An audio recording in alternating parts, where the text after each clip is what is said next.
How's it, guys?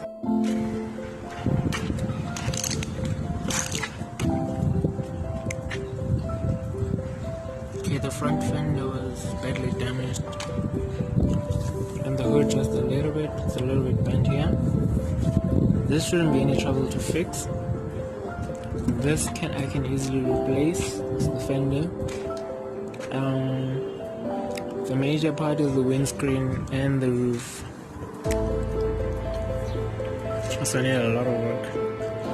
Hopefully the door hinges still seem fine though, but you can never know. So hopefully those were not moved here anyway. And then just simply aligning this back, just sorting this out and the roof, and getting probably a new driver's door.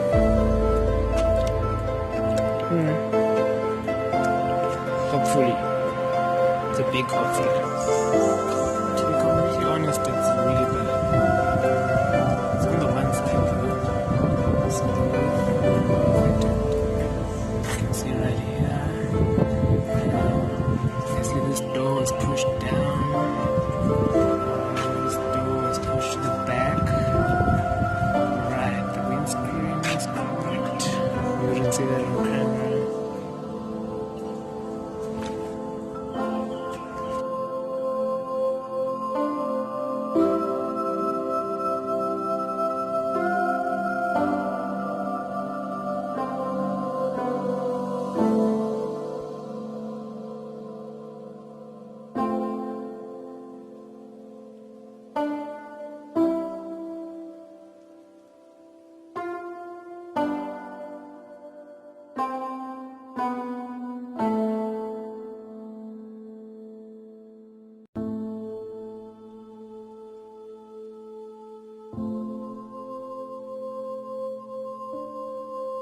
The plan, like I said, is to wait for the insurance to come through.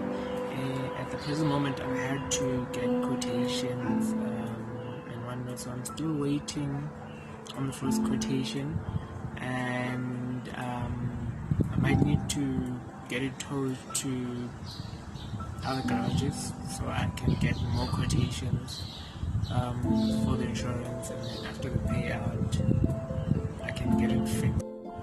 Hopefully it's gonna come out looking almost like the same car. If during the quotation process they do state that it might not be possible to get it fixed, especially because the roof was damaged, then I might need to think about getting another car. But at the present moment, I'm not moving towards that direction. I really love this car, and anybody who knows me personally will know that I would do anything to get it sorted and back on the road. So we'll see. Hopefully, maybe in the process we might consider some, while they're there, modifications.